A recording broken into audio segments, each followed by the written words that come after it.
मुस्कान Chaurasia India inside channel में आपका स्वागत है। बढ़ते कुछ खास खबरों की ओर। बिहार विधानसभा चुनाव के मद्देनजर बुधवार को बीजेपी अध्यक्ष जेपी नड्डा की अध्यक्षता में हुई बैठक के बाद बिहार बीजेपी प्रभारी व महासचिव भूपेंद्र यादव ने कहा, हम मुख्यमंत्री नीतीश कुमार के नेतृत्व में विधानसभा चुनाव लड़ेंगे। उन्होंने कहा, बीजेपी जेडीयू व लोजपा मजबूती के साथ चुनाव लड़ेंगे।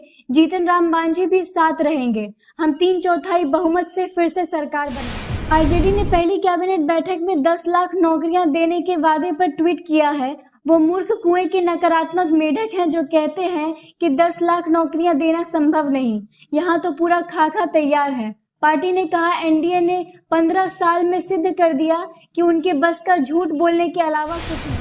हाथरस गैंगरेप पीड़िता के परिवार से मिलने जा रहे कांग्रेस नेता राहुल गांधी और प्रियंका गांधी के काफिलों को यमुना एक्सप्रेसवे पर रोकने के बाद उन्होंने पैदल मार्च करना शुरू कर दिया। इससे पहले हाथरस में धारा 144 लागू कर जिले की सीमाएं सील कर दी गई थी। 19 वर्षीय युवती की दिल्ली के अस्पताल में मौत हो गई।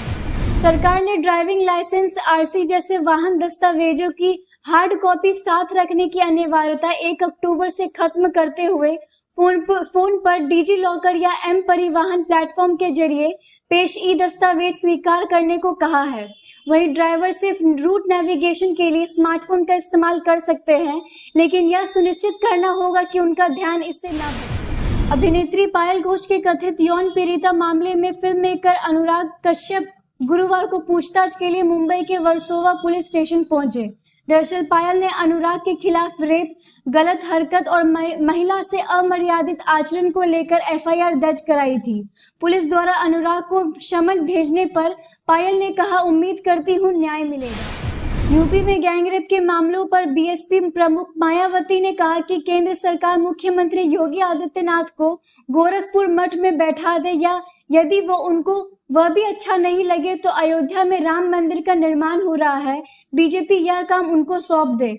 उन्होंने कहा, योगी आदित्यनाथ इस लायक नहीं कि वह लॉ एंड ऑर्डर संभाले। राष्ट्रपति रामनाथ कोविंद के 75वें जन्मदिन पर उन्हें बधाई देते हुए उपराष्ट्रपति वेंकैया नायडू ने कहा कि वह अपनी सादगी, गर्मजोशी, विजय, अनुकरणीय नेतृत्व व गरीब के प्रति चिंता को लेकर जाने जाते हैं। प्रधानमंत्री नरेंद्र मोदी ने कहा कि नीतिगत मामलों पर राष्ट्रपति रामनाथ कोविंद की समृद्धि, अंतर्दृष्टि और समझदारी देश के लिए बहुत बड़ी संपत्ति है। गोरखपुर उत्तर प्रदेश से बीजेपी सांसद व अभिनेत्री रवि किशन ने बताया कि उन्हें Y+ सिक्योरिटी दी गई है। उन्होंने ट्वीट किया, आदरणीय योगी आदित्यनाथ महाराज जी, मैं, मेरा परिवार और मेरे लोकसभा क्षेत्र की जनता आपका धन्यवाद करती है। दरअसल बॉलीवुड में ड्रग्स पर बयान के बाद रवि किशन को हत्या की धमकी मिलने की खबर सामने आई। उत्तर प्रदेश में हाथरस, बलरामपुर, आजमगढ़ के बाद बागपत व बुलंदशहर में रेप के मामले सामने आए हैं। बुलंदशहर पुलिस के अनुसार 29 से 30 सितंबर की रात 14 वर्षीय बच्ची का पड़ोसी ने रेप किया था और आरोपी गिरफ्तार हो गया है। बागपत पुलिस के अनुसार एक लड़की ने नाबालिग लड़के द्वारा कथित रेप के बाद 27 सितंबर को जहर खा लिया था। रीओपनिंग को लेकर केंद्र द्वारा जारी नए दिशा निर्देशों के तहत राज्य या केंद्र शासित प्रदेश 15 अक्टूबर के बाद से स्कूलों, कॉलेजों और कोचिंग संस्थानों को खोलने के फैसले पर निर्णय ले सकेंगे। इच्छुक छात्रों को ऑनलाइन क्लास की अनुमति मिलेगी और अनिवार्य शारीरिक उपस्थिति लागू नहीं की जाएगी। कोचिंग या उच्च शिक्षण संस्थानों को खोलने के समय पर उच्च शिक्षा विभाग निर्णय ले सकेंगे। केंद्रीय स्वास्थ्य एवं परिवार कल्याण मंत्रालय के अनुसार पिछले 24 घंटे में कोविड-19 के 86,748 नए मामले मिलने से गुरुवार सुबह के कुल मामले बढ़कर 63,10,267 हो गए, जिनमें से 9,40,644 मामले सक्रिय हैं। अभी तक देश में कोविड-19 से 52,70,007 रोगी डिस्चार्ज किए जा चुके हैं, जबकि संक्रमण से मरने वालों की संख्या बढ़कर 98,708 हो गई। भारत चीन सीमा पर तनाव के बीच भारतीय विदेश मंत्री ने कहा कि सैन्य वार्ता के 6ठे चरण की बातचीत के नतीजों पर दोनों पक्षों ने सकारात्मक मूल्यांकन किया और कमांडर स्तर पर संवाद को मजबूत करने पर जोर दिया गया।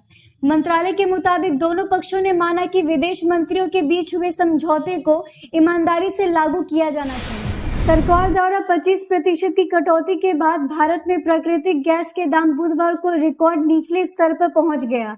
प्राकृतिक गैस के दाम $2.39 प्रति 10 लाख ब्रिटिश थर्मल यूनिट से घटकर $1.79 MBTU कर दिए गए हैं। नए रेट 1 अक्टूबर 2020 से 31 मार्च 2021 तक लागू रहेंगे और इसके बाद फिर इसकी समीक्षा होगी।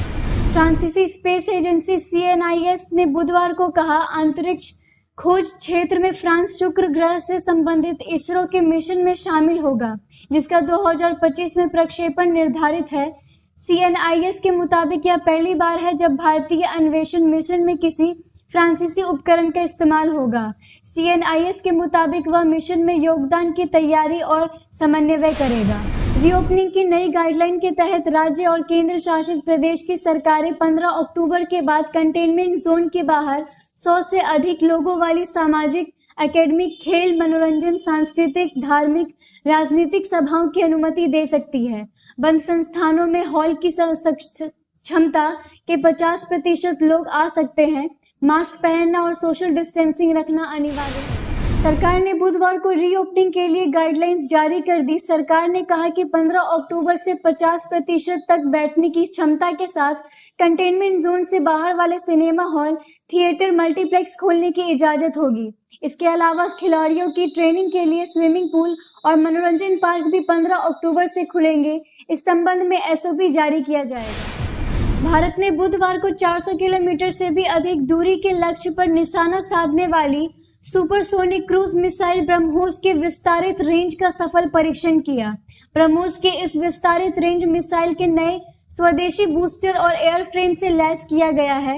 यह मिसाइल पनडुब्बी जहाज, लड़ाकू विमान या जमीन से लॉन्च की जा सकती है। All India Muslim personal law board के सचिव जफरियाब जिलानी के अयोध्या में बाबरी मस्जिद विध्वंस मामले में CBI की विशेष अदालत के फैसले को गलत बताते हुए कहा कि बोर्ड इसके खिलाफ हाईकोर्ट जाएगा। दरअसल बुधवार को विशेष CBI अदालत ने केस में लाल कृष्ण आडवाणी, मुरली मनोहर जोशी और उमा भारती समेत 32 लोगों को बरी कर दिया। कोलकाता नाइट राइडर्स ने बुधवार को IPL 2020 के मैच में राजस्थान रॉयल्स को 37 रन से हरा दिया। यह सीजन में राजस्थान की पहली हार है, जबकि लगातार दूसरी जीत दर्ज कर कोलकाता अंक तालिका में दूसरे स्थान पर पहुंच गई है। 34 गेंद में 47 रन बनाने वाली शुभमन गिल लगातार दूसरे मैच में कोलकाता के सर्वाधिक रन बनाने वाले खिलाड़ी हैं।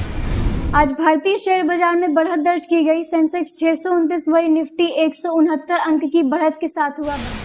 आखिर में आज का इतिहास। आज ही के दिन 1982 में सोनी ने अपना पहला CD प्लेयर लॉन्च किया था। आज के लिए बस इतना ही। इसी के साथ मेरी वीडियो को लाइक और शेयर कर मेरे चैनल को सब्सक्राइब जरूर करें। जय हिंद।